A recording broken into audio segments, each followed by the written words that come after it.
The NFL is horrified of this. Today we're discussing some players of need and some impact positions that did perform to the top of their abilities on Sunday against the Cowboys. Welcome to Bears Digest, ladies and gentlemen.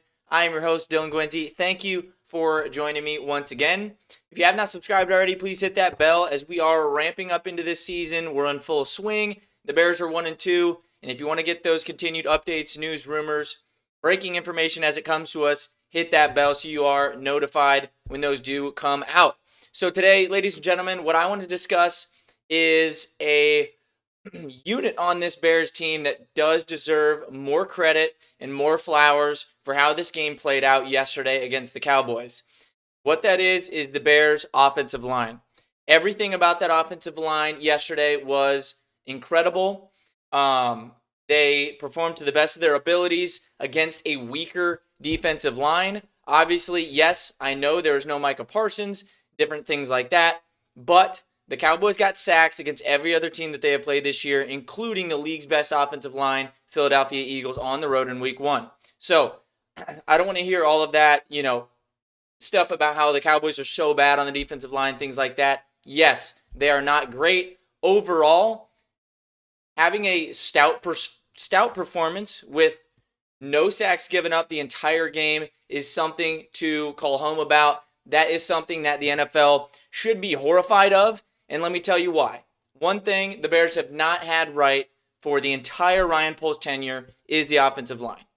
It's never been right. It's never been good, and I wouldn't even say it's ever been really average. Also, you can kind of point to quarterback play, different things like that, because sacks are somewhat of a quarterback stat as well. But the offensive line has never been serviceable enough to perform at a high level throughout a consistent NFL season.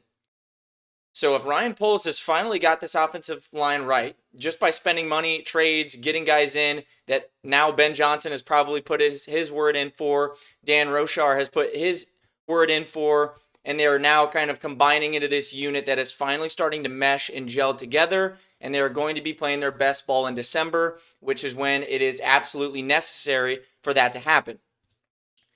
First off, I want you guys to let me know down below what you guys thought about the offensive line play, how everything looked. We're going to pinpoint some key players and some situations here that I want to touch on that was absolutely fantastic. The first thing here, we're going to go over the grading scale of the Bears offensive line. Joe Thuney, 88.3 PFF grade. No pressures on the day. He has been absolutely fantastic throughout this entire season. Obviously, he is a Hall of Famer. He's going to be great as long as he is here. Braxton Jones, this is the guy that we're going to touch on here in a little bit, but an absolutely fantastic performance from Braxton Jones. No pressures on the day there. Jonah Jackson, pretty good day. Drew Dahlman had a 55 grade. That was more so from just his pass blocking snaps. They were kind of trying to input pressure in the middle of the offensive line. Joe Thuney was amazing, so they kind of ran at Dahlman as much as they possibly could, but still only 2 pressures there. Darnell Wright, I think it's a little bit of a faulty grade there. He played pretty well, but after that hand injury, after he kind of smacked that on somebody's helmet or got it caught in between on that one run play there, ever since then, he was kind of just different the rest of the day. It really wasn't his true self, didn't have that strength, so we're not going to hold that to him there. That hand was pretty injured, so hopefully he is good here this week. He did come back into the game. But on that note, guys, Braxton Jones was absolutely fantastic. Braxton has been challenged day in and day out by this staff, Ben Johnson, Rochar, Poles, everybody. He has been challenged throughout the offseason to recover from his injury and come out and play good ball. That's exactly what he did yesterday. He had 31 pass blocking snaps, no pressures allowed, no sacks allowed, no penalties. That is something that Braxton Jones has never really done. He has never had a game that good at that level. Obviously, he has Mad Max Crosby on deck here coming this week against the Raiders. Do we expect him to have that same performance? No, but we expect him to keep developing, keep growing, keep getting stronger after that injury, and eventually be that final mesh point and that final piece of this offensive line where then he can earn himself a serviceable contract in this league, whether it's with us or somebody else, whatever that is. Braxton Jones needs to go out there and earn it, and he did so yesterday against the Cowboys. He was absolutely fantastic in every way that you slice it. Keeping that level of play from Braxton really just gives us above average play at every single position on the offensive line. And with that being said, you're going to have great QB performances. You're going to have more time to throw. Caleb's going to be more comfortable. He's going to be trusting everybody more. And that just goes hand in hand with successful offense and successful games. As you saw, Caleb had a ton of time to throw, and there was guys running wide open after a certain amount of time. After about 3 seconds in the play, bang, everybody was open, right? If your offensive line can hold for just a split second more, everybody's open. Caleb's comfortable. He's going to nail those throws all day and twice on Sunday, as he did yesterday with the 4 passing touchdowns and almost 300 yards through the air. So Caleb being more comfortable, the offensive line meshing, the offensive line finally getting to a point where they are above average on the offensive line as a unit.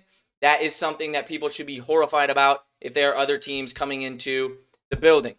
Now, to play devil's advocate, of course, we can't make that grand proclamation playing against the Dallas Cowboys in week 3 of the NFL season. Yes, I know, we're not going to be naive here in that, but these guys meshing and continuing to gel together, as Ben Johnson has said consistently, that it's going to be rough. It's going to be a little bit weird at the start. There's going to be a lot of penalties and mistakes and things like that. And with that, there was no pre-snap penalties. That has been something that has plagued this Bears offensive line through preseason, to begin the regular season, everything. There was no pre-snap penalties. That is absolutely amazing as well. So not only did they perform to the best that they have to start this season, but they also had no penalties. They didn't shoot themselves in the foot pre-snap before the play even began, and that breeds massive success for Ben Johnson's offense and what he wants to do. You can see Ben Johnson get extremely frustrated when those things start to happen, because those are just simple mind things or mental things that you need to overcome. And most NFL players should be able to do that, if not all.